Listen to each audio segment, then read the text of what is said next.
Olá, começa agora o Virada Sustentável em Debate, um programa especial que é parte da Virada Sustentável, que pela primeira vez ocorre em Manaus nesse ano de 2015. É um prazer enorme trazer a esse programa dois grandes ativistas e especialistas que trabalham com um tema de grande importância para Manaus, que é a conservação do sauim de coleira, a espécie que é símbolo de Manaus e que se encontra profundamente ameaçada por vários fatores. E hoje nós vamos conhecer um pouco mais como está essa situação e o que pode ser feito por pessoas, por instituições, para que essa espécie tão preciosa continue a ser protegida aqui na região metropolitana de Manaus. Antes de começar o debate, gostaria de convidar a todos para conhecer um pouco mais sobre o sauim de coleira, que é a espécie símbolo de Manaus. O sauim de coleira recebe este nome devido a uma forte característica, a pelagem branca que tem o formato de uma coleira. O nome científico é Saguinus bicolor, por conta das duas cores que destacam o corpo. O sauim é encontrado exclusivamente em Manaus. Em 2015 é comemorado o Ano do Sauim, mas o animal integra a lista de espécies da fauna brasileira ameaçadas de extinção, elaborada pelo Instituto Chico Mendes de Conservação da Biodiversidade. O desmatamento e a urbanização das áreas verdes de Manaus são algumas das ameaças ao sauim. Segundo pesquisas, pelo menos 10 macacos da espécie morrem por ano na capital do Amazonas. Para ajudar na preservação, especialistas lançaram no dia 3 de março de 2015 a campanha Sauim de Coleira, uma espécie que pede socorro.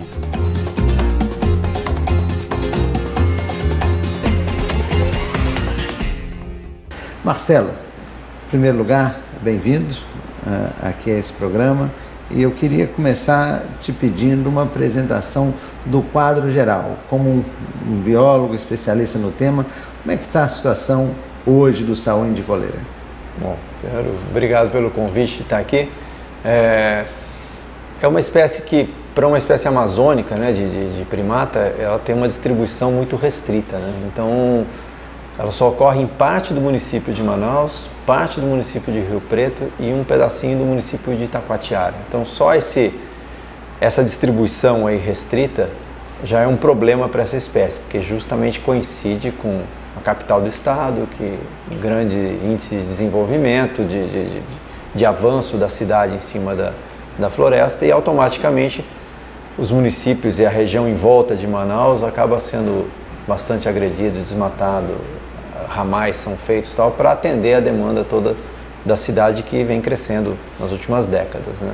Então isso coloca a espécie numa situação muito crítica, né? Por isso que ela está na lista de espécies ameaçadas de extinção. E pelos estudos, assim, as populações vêm reduzindo, né, ao longo dos anos. Então a gente tem um problema na área rural, que é a competição, que é uma situação natural, né?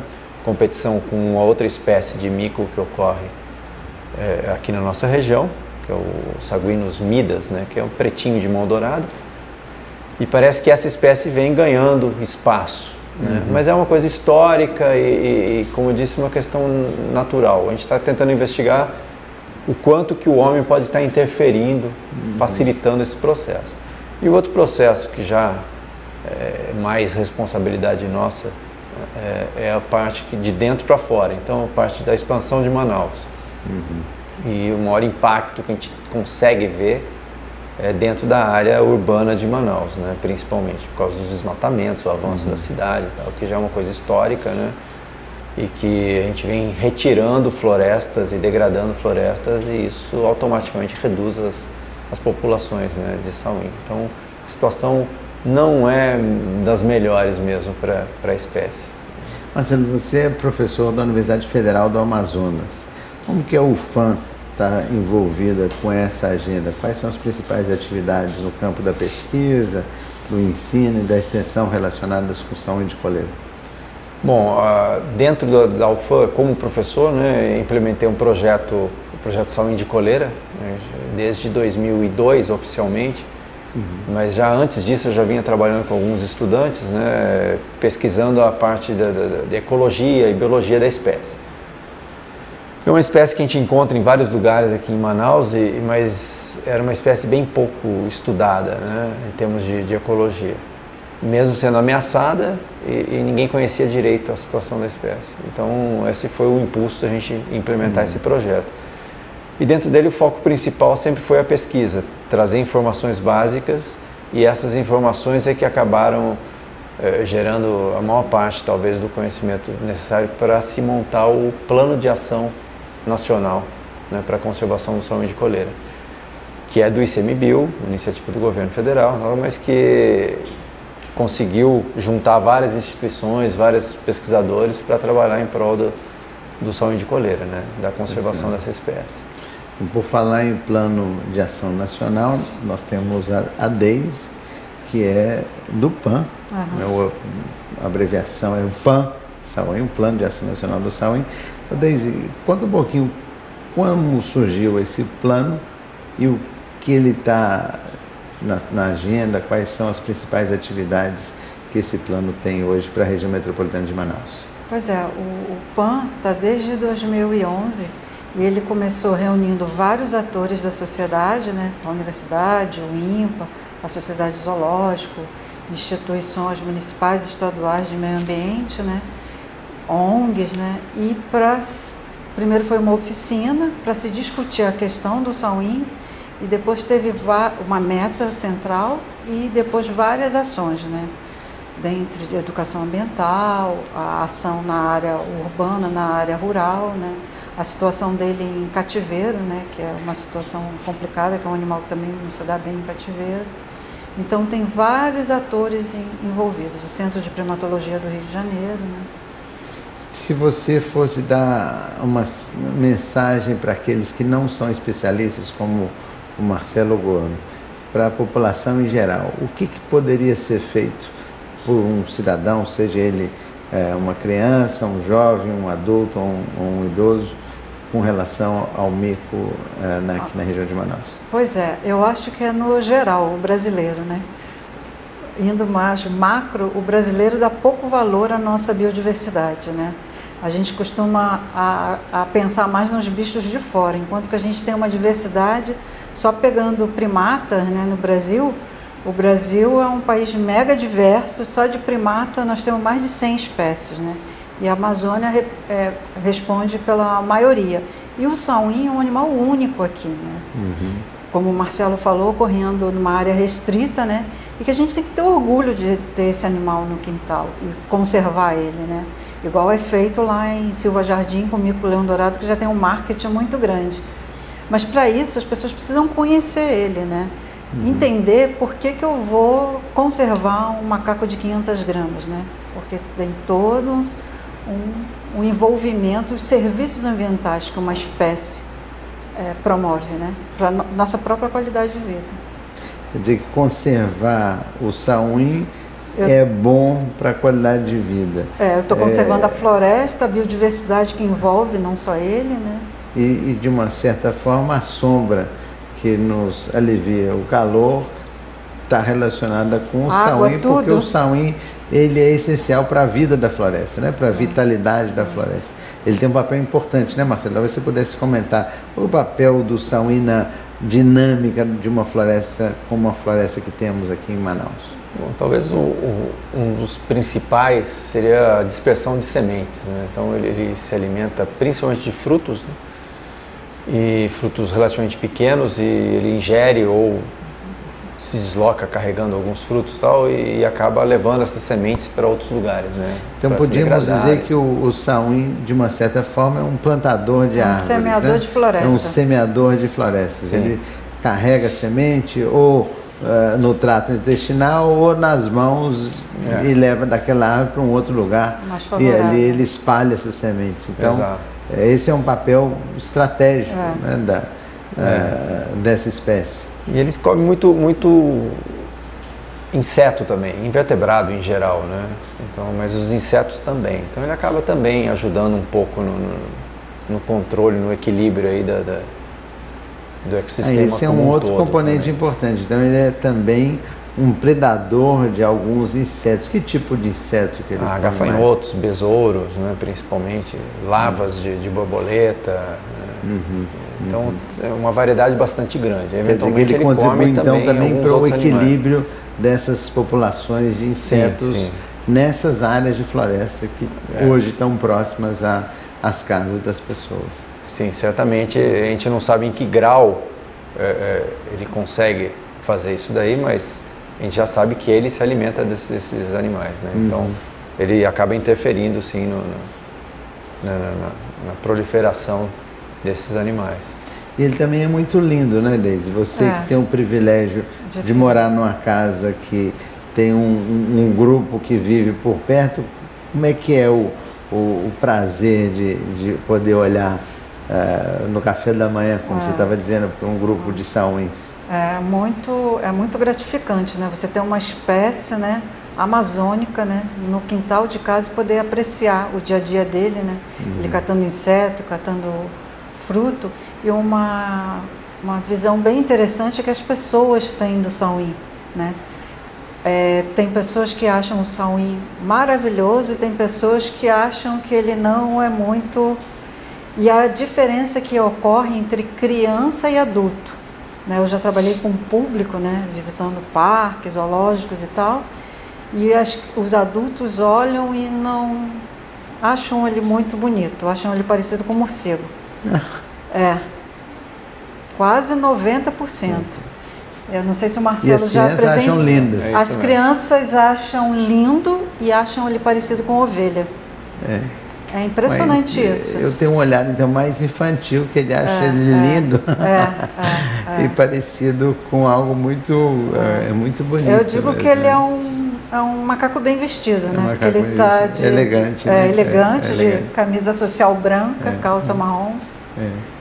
E nós estávamos falando também na conversa que antecedeu essa entrevista sobre o que pode ser feito do ponto de vista prático. E uma das coisas que falamos foi o plantio de espécies nativas que são alimentos naturais desses animais nos fragmentos, nos remanescentes de floresta que muitas vezes se encontram em bairros, em condomínios. Quais são as espécies, Marcelo, que nós poderíamos recomendar ao telespectador para plantar aí nas imediações de onde vive? Bom, a gente tem um viveiro de mudas que é especialmente para isso mesmo, né, voltado, que a gente cultiva várias espécies, né? Algumas são espécies que ocorrem só na floresta, que a população mal conhece, mas das que são mais conhecidas, os ingás, várias espécies de ingá. A gente tem mais de 20 espécies de ingá aqui, só aqui em Manaus, né, na região de Manaus. E todas elas os macacos apreciam, especialmente o sauim. Então, com certeza os ingás são muito bons, porque muitas dessas áreas são degradadas também, né? E o ingazeiro ele consegue se desenvolver bem mesmo num terreno mal cuidado, com solo que não seja fértil, então ele consegue se desenvolver. Então, além dele fornecer fruto para os animais no futuro, ele vai ajudar as outras plantas também a se estabelecer ali, né? Mas aí, além dos ingazeiros, a gente tem o bacuri, né? Das plantas consumidas tem biribá, né? Então várias espécies eu acho que podem ser, algumas figueiras também são importantes, né? Onde que é possível para o interessado obter mais informações sobre isso, as espécies que podem ser plantadas para ofertar alimento natural ao sauim? Bom, é só entrar em contato com o projeto Sauim de Coleira, né? Ou com o ICMBio também. No Facebook a gente tem uma página lá do projeto Sauim de Coleira. A gente sempre recebe questões e tal do público em geral e lá a gente pode dar orientação em relação a isso, né? Existe já uma lista dessas espécies? A gente tem uma lista de espécies que a gente conhece. Então, fazer uma sugestão, se nós poderíamos receber essa lista e postar na página da Virada Sustentável, que aqueles que estão ouvindo e que quiserem já ir, já poderiam, não é? Sim, pode ser? Claro. E por falar nisso, nós temos também um vídeo sobre o sauim de coleira, e a Deise falava antes que uma das coisas importantes é as pessoas conhecerem mais sobre o que é. E esse vídeo, ele explica a ecologia do sauim? Esse vídeo ele foi feito agora para uma semana que a gente teve em março, que foi uma semana do sauim, que estava para sair já tinha um tempo, né? Ia sair no aniversário dele, que é 20 de outubro. E veio sair agora em março. E nesse vídeo aparece vários membros do PAN, eu, Natália, do IBAMA, o Marcelo. O Marcelo conta também um pouquinho da biologia do animal, né? E tem cenas animadas com um bonequinho, né, que foi feito. E aí tem um pouquinho da vida do sauim, né? Por que conservar o sauim e tal. E esse vídeo está sendo disponibilizado para as escolas. A gente, quando tem algum parque, que nós do PAN somos convidados, a gente apresenta esse vídeo, né? Tá ótimo. Ele é de e durante a virada, 8 minutos, né? Ele vai ser apresentado durante a virada, Vai né? ser apresentado no Parque do Mindu e na Oca do Conhecimento. Tá Mas ótimo. tem também, no YouTube também encontram um vídeo produzido pelo Musa, que na verdade foi a gravação de uma palestra, né? Na comemoração do Dia do Sauim. Que eu dei lá no Manauara, acho que foi. Foi no Manauara. Tá ótimo. Tem, assim, aí é uma coisa um pouco mais técnica, tal, mais de uma hora falando sobre a espécie. Tá. Então temos uma palestra mais detalhada e um vídeo mais resumido sobre a ecologia. O vídeo ele tem 2 momentos. Tem um momento que ele é corrido, é mais para o público de adolescentes, né? E tem um que é mais animado para criança, que são no finalzinho. Então falamos de conhecer o sauim, plantar algumas espécies que são nativas e servem de alimento para o sauim. O que mais poderíamos pensar em fazer para ajudar a conservação dessa espécie tão importante aqui? Olha, eu acho que uma coisa importante, as populações de sauim que tem aqui em Manaus, especialmente na área urbana, são populações pequenas. Mesmo os fragmentos que são muito grandes, como o da UFAM, por exemplo, tem mais de 700 hectares, a população é relativamente pequena. Qual que é a população da UFAM? Não chega a 150 animais, tem 140 e poucos animais. Então, longo prazo não é viável uma população dessa.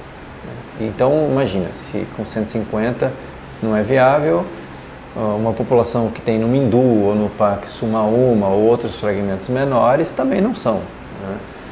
Isso devido a vários problemas, né? Só pelo fato da população ser pequena, sem contar os atropelamentos, que é um problema sério, choques elétricos, acidente com cachorro, né? Que são os maiores problemas dentro da área urbana. Então uma coisa super importante é tentar a conexão desses fragmentos, para que facilite o trânsito dos animais de um grupo para o outro. Porque esses grupos que estão isolados em fragmentos pequenos, daqui a um tempo vai ser tudo parente. Se eles ficarem realmente isolados. Então é provável que vai começar a ter problema genético, inclusive. Consanguinidade. Por enquanto a gente ainda não detectou esses problemas, mas é meio óbvio que vai existir, né? Se não tiver essa conexão estabelecida. Então, beira de igarapé pode ser uma boa conectividade, né? Respeitando a legislação, mantendo a vegetação.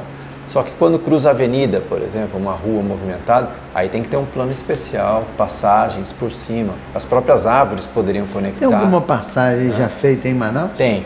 Aonde? Lá na Reman.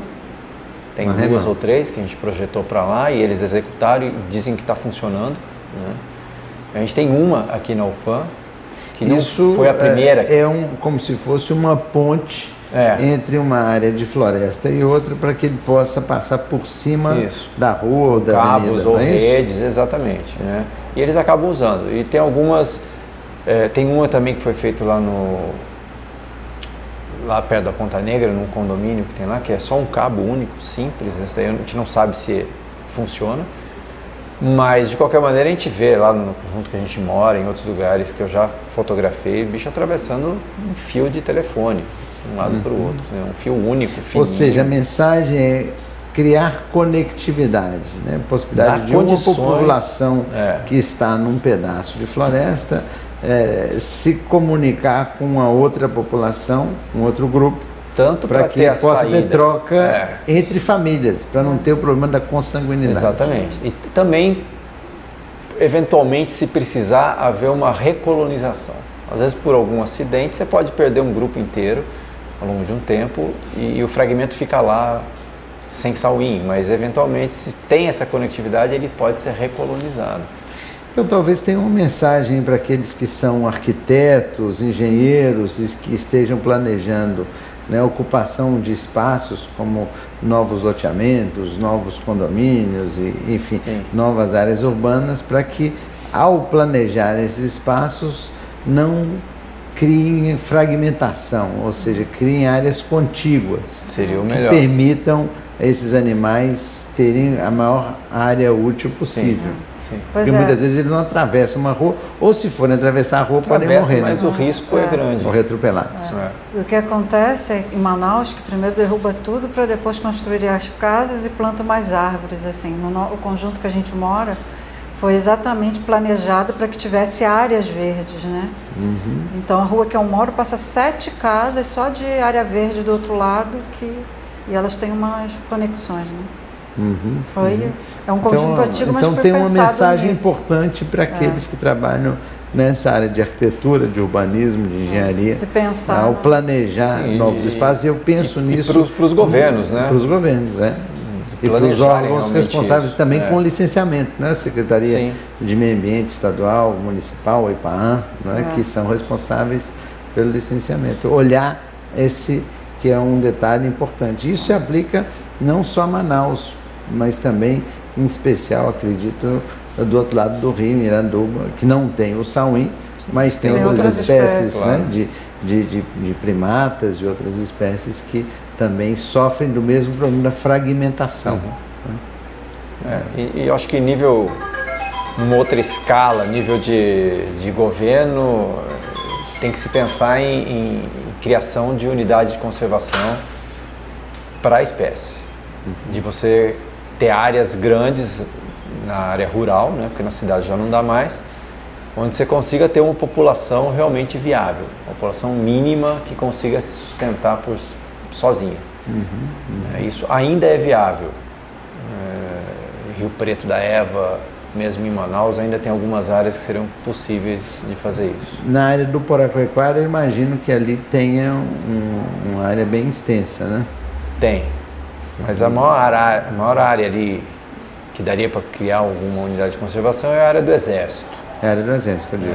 Então, ali, na verdade, é a área principal ali, né? De que provavelmente mas é a maior mesmo população sendo uma área ali. protegida formalmente como uma unidade de conservação, é uma área protegida de fato pelo Exército. Por enquanto tá bem segura, né?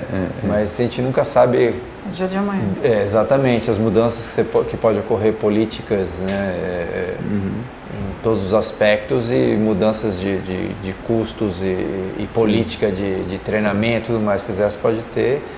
Então a ideia é sempre manter uma boa relação aí com o Exército para focar também nessa parte de conservação. E nessa região de Manaus, ali no Poraquequara, tem nas vizinhanças a reserva Duque também, que seria importante ter uma conexão, que falávamos há pouco, um corredor ecológico que pudesse interligar essas áreas. Isso a gente já discutiu dentro do plano sauino.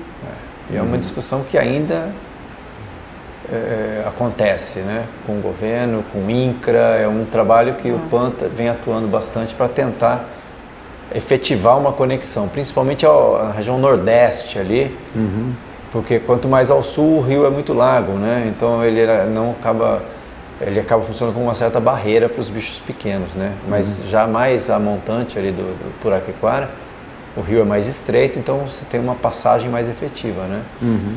Então está havendo uma certa negociação com o INCRA, por exemplo, que tem alguns assentamentos ali, para conseguir se trabalhar em parceria para montar realmente um corredor nessa região. Então nós falamos plantios de árvores, falamos de conhecer mais a espécie, corredores ecológicos, novas unidades de conservação, e aí isso envolve políticas públicas, né, no planejamento desses novos espaços, envolve a concepção do urbanismo. O que mais nós temos de agenda que podia ser colocada para a população da região metropolitana de Manaus? Bom, eu acho que eu citei, mas a gente não deu muita ênfase, um dos problemas grandes que a gente tem é atropelamento desses bichos. Então, para a gente ter uma ideia, né, o único local que eu consegui acompanhar com dados mais confiáveis é dentro da UFAM. Então, dentro de uma universidade, você tem casos de atropelamentos, assim, em média 10 bichos são atropelados por ano ali. Onde se acredita que são pessoas que estão indo lá para estudar a nível superior e tudo mais, e ocorre isso frequentemente, né? E é a principal causa do declínio populacional ali dentro. Tá certo. Então, além do que já tínhamos falado, a questão do atropelamento, e a mensagem muito clara é: se via um macaco, um sauim ou um outro, né, uma outra espécie de primata, pise no freio, ligue o pisca-alerta, pare, espere atravessar e evite o atropelamento. Lá onde que a gente mora, tem no Acariquara, a gente colocou, teve um movimento que teve uma parte, que o Marcelo estudando lá, já sabia que era travessia de sauim, então se colocou redutores e reduziu significativamente os atropelamentos, né? Quase 2 anos a gente não teve mais nenhum registro. Todo ano tinha. Então é possível, a boa notícia é que é possível, com um pouco mais de consciência, um pouco mais de atenção, reduzir quase a zero.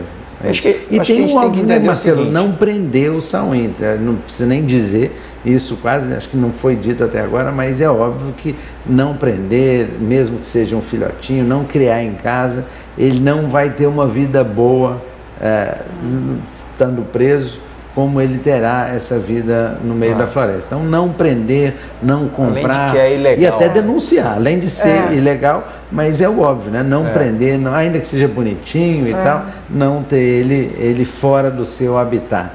Eu acho que a gente tem que entender uma coisa: Manaus é uma cidade diferenciada em relação à sua estrutura e paisagística, né? Natural. A gente vive numa cidade cheia de fragmentos de floresta nativa. Podem estar degradadas, mas são florestas nativas. A gente tem espetáculos diariamente, com as araras, com o japim, com os macacos.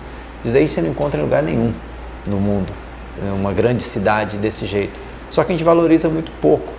Então, as pessoas se incomodam, muitas vezes, com uma floresta que está no seu quintal, próximo à sua casa, com medo de ladrão, em vez de valorizar ter essa floresta que ninguém tem. Em vez de usar essa floresta como um parque. E os nossos governantes poderiam transformar todos eles em parques, né? Em parques assim, abertos ao público.